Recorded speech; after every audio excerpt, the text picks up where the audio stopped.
pure light of your heart beaming into the room and filling the entire room.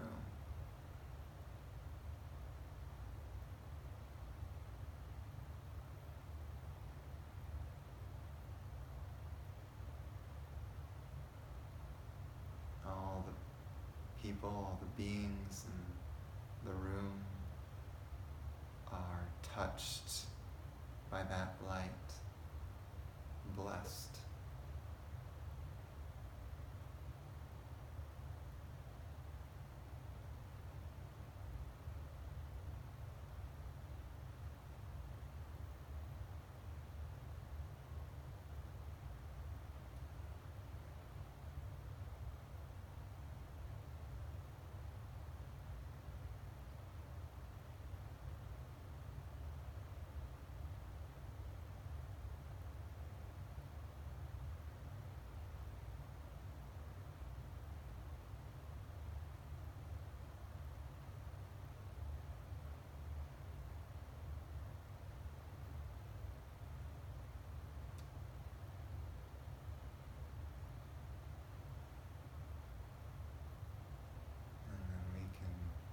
Let go of that visualization.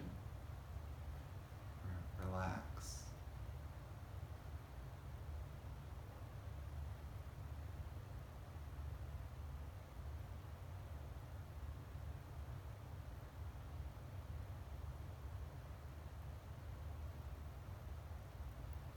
You're just going to notice your experience right now.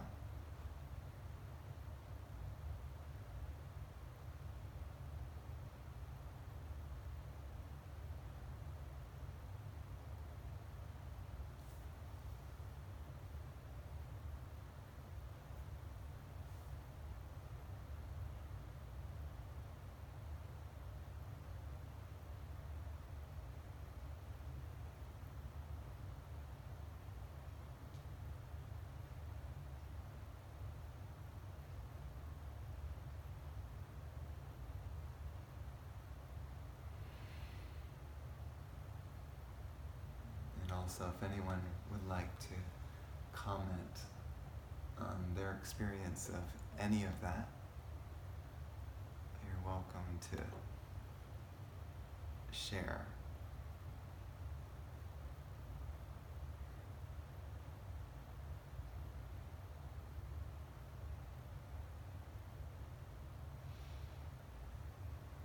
One thing I do want to make a comment on is if you start coughing,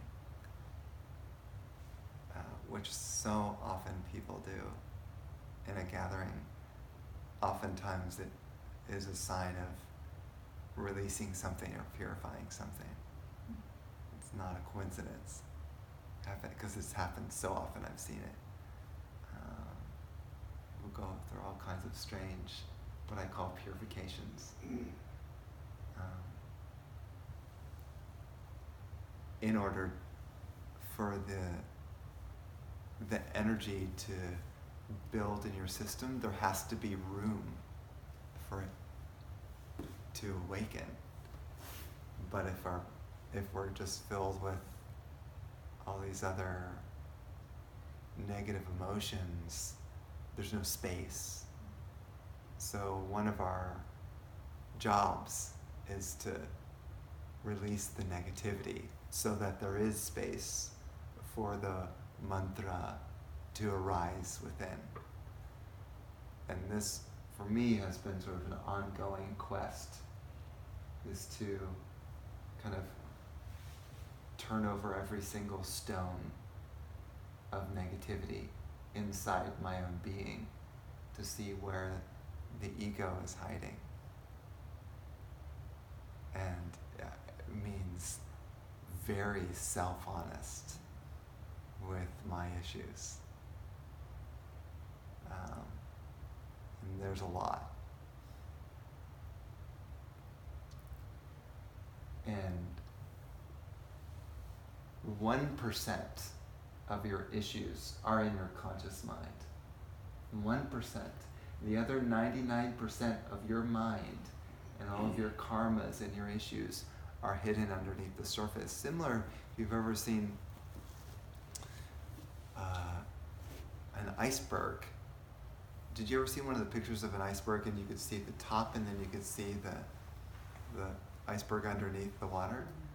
That's very similar to the mind, where the tip is the mind, but the conscious mind. But the part that's underneath the water, which is gigantic, is the subconscious and unconscious mind, which you can't see. You can't see it. That's why it's subconscious and unconscious. So that's why I mentioned at the beginning, no matter how much intellectualizing you do regarding your issues, the issues are still underneath the surface and they're not fully seen yet or known to the core. So the mantras that we're doing are trying to push out more of that iceberg, so that you might find, as after doing something like this that's so purifying in the heart, that the next day or 2 or 3 or the next week, a lot of heart issues will come up for you to be seen and released. In other words, it's not just unicorns and fairies, but it's meeting your karma, meeting your issues directly, facing it. And that's where the real test comes. Because either you can run away and say, I can't handle this, which is what a lot of us do, obviously. That's why we have a subconscious and unconscious mind, because those are all the things that we run away from. Or, again, we can face it, see it, and watch it, and allow it to be there, and talk with it. Kind of like we have all these little child parts that they're not very mature. Oh, I want to sulk. That person did something mean to me. So we've got this sulking attitude. Some people could. I used to. Bless you. I used to be able to sulk for like 2 weeks. You know, it must be a record. And then my sulking, gradually, as I got more onto the spiritual path, kind of decreased in time. And, you know, instead of 2 weeks, week and a half, and a week, I was able to kind of process some of my anger or depression that came up around whatever issue if someone hurt my feelings, if I felt like my feelings were hurt. And now it's actually pretty quick. Someone does something and I'm really aware of it and I'm really feeling it. So it can go quickly.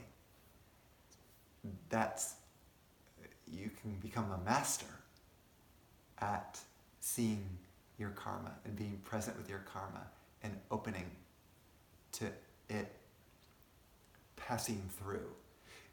What I mean by passing through is you don't hold on to the feeling and say, this is me. The real problem that we have is we think when all the grief and the despair and the sorrow come through, that's me. It's not. Similar to the sky, when dark clouds pass through, the sky isn't saying, well, these clouds are me. The sky doesn't say that. The sky is just open space and allows clouds to pass through and is not holding on to the clouds. Similarly, all the emotions and thoughts that pass through us are not us. They're like passing clouds. If you can really get that, the issues that you have will pass through very quickly. You won't be holding on to them for long or identifying with them for long. Does that make sense? Oh, yeah. That's a really good analogy. It does, yeah, total sense. Yeah. It's just the hard thing is if it's a really, really powerful, strong emotion like hurt, some sort of suffering, it's so powerful, we're so used to saying, I'm hurt. But it's not that you're hurt. Hurt is sort of passing through you. You know, one of the Sufi saints, it's kind of like a visitor. You have these visitors and either you can hold on to them, or you can just allow them to come and go as they please, and you kind of treat them well. And this is just as a passing visitor, or you can beat them up or hold on to them or do whatever. But in this case, if you really know that it's passing, you can work through your issues and traumas quite quickly. That's a hard thing for people to get. Oftentimes it requires a lot of spiritual work to get to that point. But the more spiritual work you do, the quicker the karmas will just, and you'll be like a processing machine. And I call that, this house is on fire. Meaning like all of your karmas are burning up in this huge bonfire. And the spiritual, the soul, is beginning to arise very quickly. Because your mind can't grip on to emotions and thoughts anymore and cling to them and say, this is me. So everything that was seemingly a part of you, you're no longer holding on to it. This is a very powerful spiritual being. In Buddhism, they might call that the stream enterer, where you're entering into the stream of bliss and you're not holding on to the banks and clinging to all of your issues and saying that's me and I'm suffering.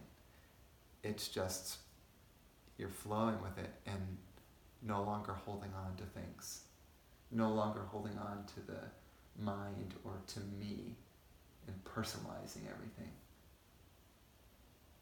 You know, they say, oh, don't take things personal, and yet we take things so extremely personal. But the one who doesn't hold on to things anymore, nothing is personal to them anymore. It comes and it goes. So that's an extraordinary state. And you can certainly reach that. But you really have to kind of contemplate this idea for a little while. And note when you are holding on to something and identifying with it so strongly, remember this conversation, remember this talk. And say, oh, this is a cloud, it's not me. Comes and it goes. Why is the mind taking it so seriously? You know, as so personal as it's me. Why does it do that? Why is it so real? It's a good question, right? You really have to look at, because the mind has many reasons for holding on to the things that it holds on to. Oh, I'm not going to forgive myself until I go through 20 years of penance and suffering. Then I'll forgive myself, because then I've punished myself enough for what I did. That's what a mind does, literally.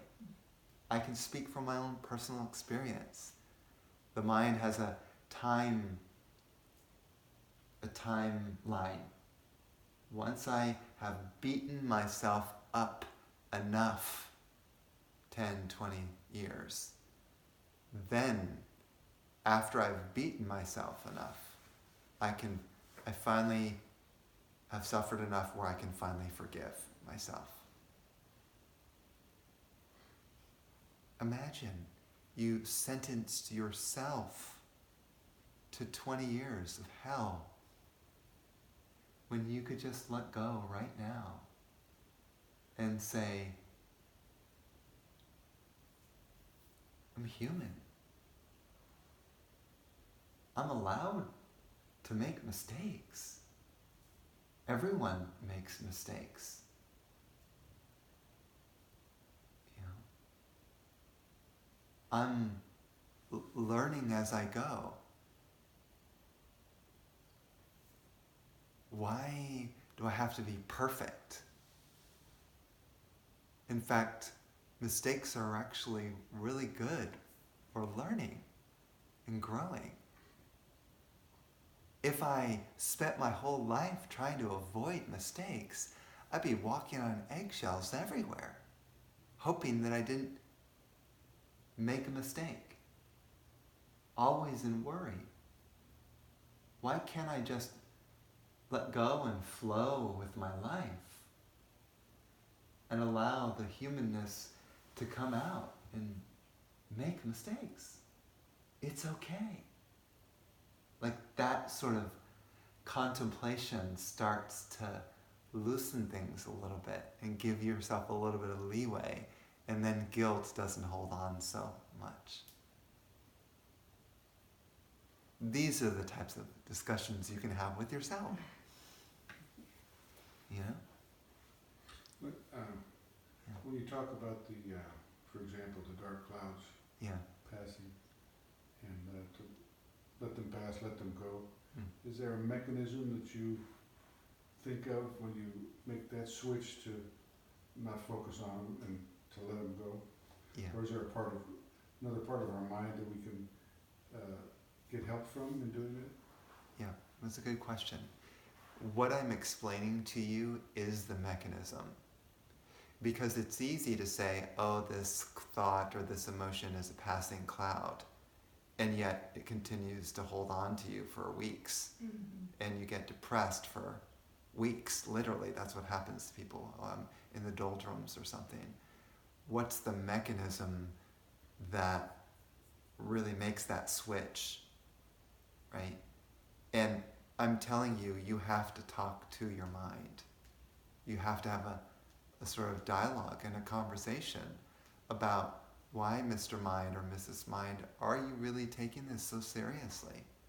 What are you really concerned about? Because a lot of times it's not the superficial thing that's bothering you. It's a much deeper issue that's torturing you. Like, and I'll go back to, let's say, my issue. I was pretty much born feeling already that I had done something wrong. Born into the world, already feeling I did something wrong, and I was already guilty. So that obviously attracted a lot of people in my life over and over and over again that were saying, you're guilty, you're guilty, you're guilty. Because I had that energy from the start. To just say, oh, that's just a cloud in the sky that's passing on, not so easy. Because it seems to be deeply embedded in my bones, almost. So, when the guilt comes up, that's when I have to talk.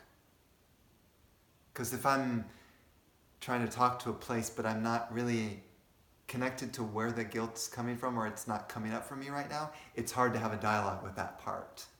So you wait till the part that's holding on comes up, and sometimes I call them like little children that are not very mature. They just don't know what to do. They're confused.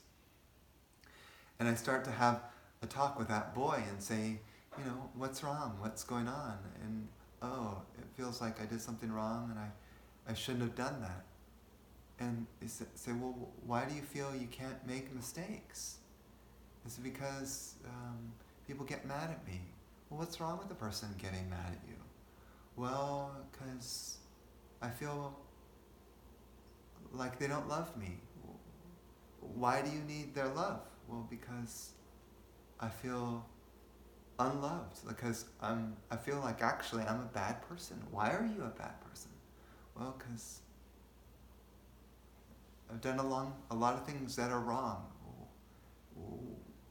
And you start to like see how I'm having a conversation with, I'm doing it literally right now. I'm talking to myself. This is not making this up. I'm really talking. And see, as I'm talking to that boy, because it's usually as a young part, you talk about the 8-year-old, right? It's that boy that doesn't really understand much, and he's just kind of lost in his, I did something wrong. He doesn't know why he did something wrong and why he keeps attracting people who are telling him he did stuff that was wrong. So that's the mechanism that starts to soften the boy's issues just by having the conversation alone. He's being heard. He's being heard. You're talking to him. And so because he's being heard, it's like, oh, and that issue starts to soften.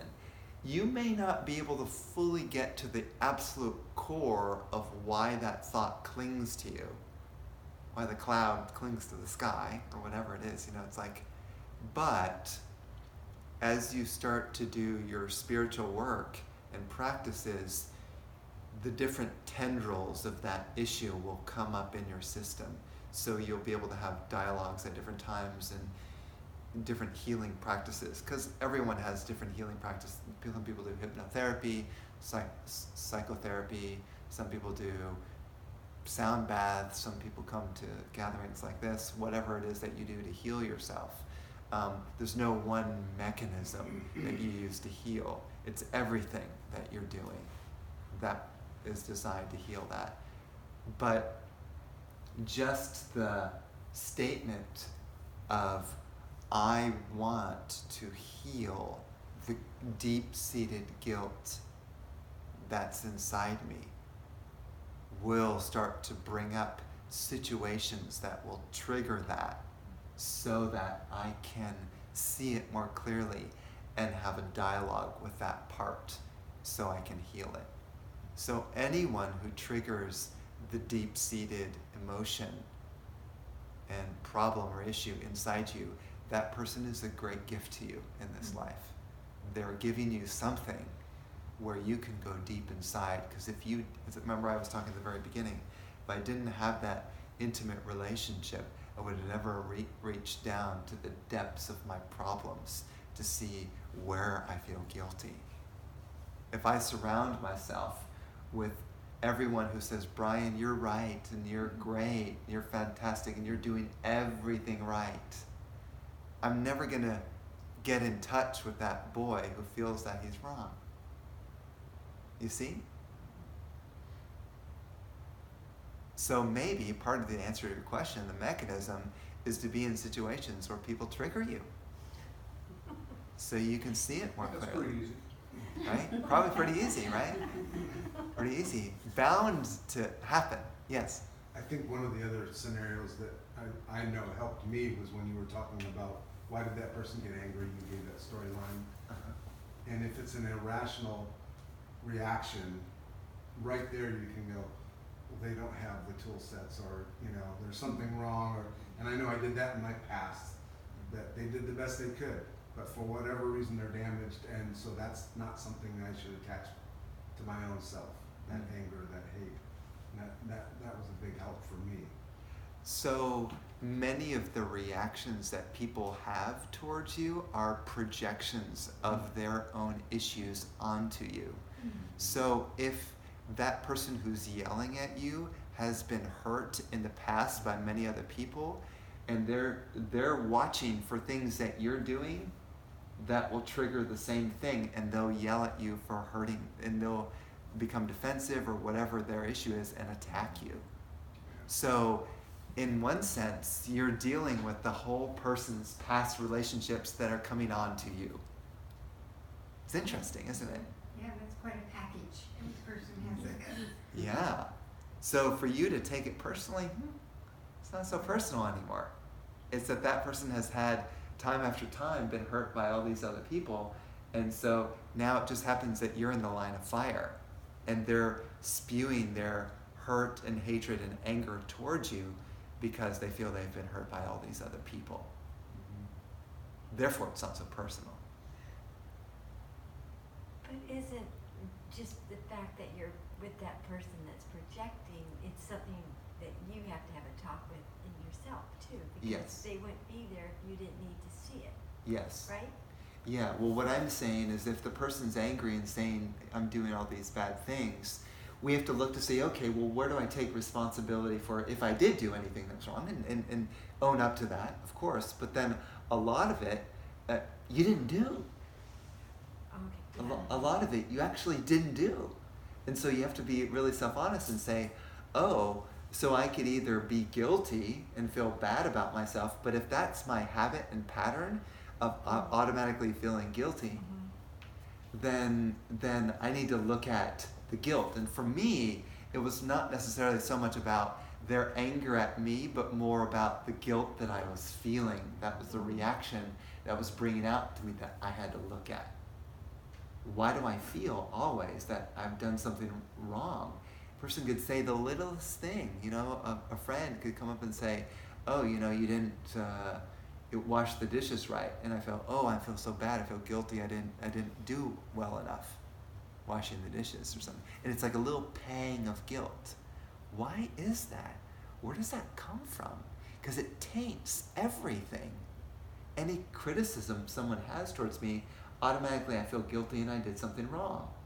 Like, it's hard to live in that state where I feel bad about myself anytime someone has a hint of criticism. Do you see what I mean? So I have to look at that reaction. Mm-hmm. Their issue about having cleaned the dishes, sure, they have certain standard, but that's their thing, right? In terms of they may have certain standards and their own issues, but I have to look at mine. So I don't know if that answers your question, but there's usually one side is triggering the issue for the other person, and they may be totally different issues. It's many layers. Yeah. Because they're, Yeah, many layers. But what I'm bringing all this up is just becoming more self-aware of what my issues are and where they're happening and what that person's issues are and where to take it personal and where to take responsibility for myself as well.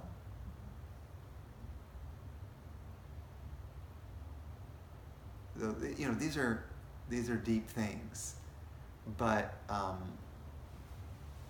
I'll go back to this, which is you may not be able to solve the core thing inside you that's eating away at you. You may not be able to get to the very roots of it because it's so deep. But if you pray to God, help me to release this once and for all, to let it go completely, you will be freed at some point. You will be freed of this issue. That's the mechanism I was thinking. Yes. Yeah. And that mechanism is nice because it's the same and it works for everybody. Yeah. It's the grace. It's the grace of God. Spending some time in a state of grace and Yeah. go from there. You call for that. It's like you say this is the prayer. God, I just don't know really where the roots of this issue comes from. I just can't see it. And it seems to be holding on to me. So I pray that you may help me to release this fully and completely so that I can live in my heart and be with you. I recognize this is a seeming barrier between me and you. I want to be with you desperately. I want to return back to you. I want to merge with you. And this thing that has been torturing me for so long, I need help. Because I don't know what to do. Please, help me. This is my prayer. And things will unfold in a graceful way that be shocked at what happens. When you described learning how to spend some time in a moment or longer in that state, when forgiveness has done its job for the moment, Yeah. like you want to go back there and sip the nectar and all that kind of thing. Yeah. If you practice, I found if you practice enough, then you can take that state wherever you go. And so you get in a situation where you're with someone, it disarms the whole situation. So it's not, if there was any potential for a problem, depending on your state, Yes. it's totally non-existent at that point. Yes, my friend. You have it. The good news is that is the same for everybody, as far as I can tell. For everyone, it's completely possible.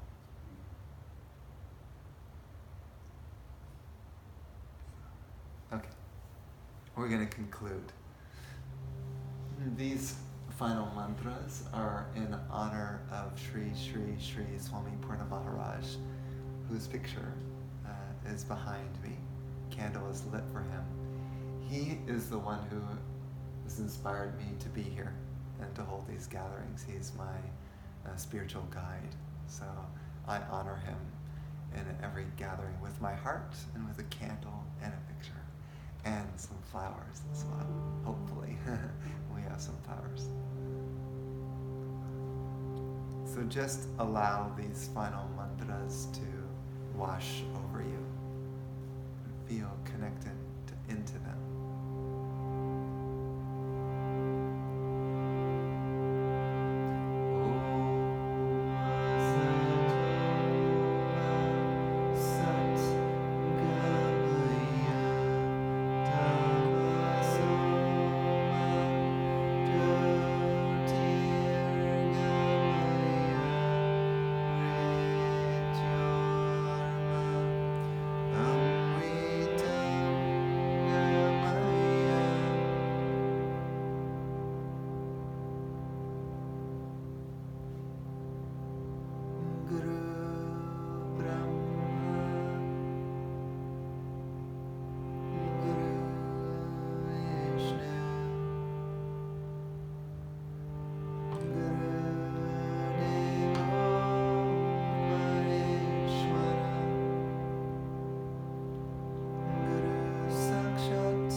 Place our hands in prayer position in front of our heart.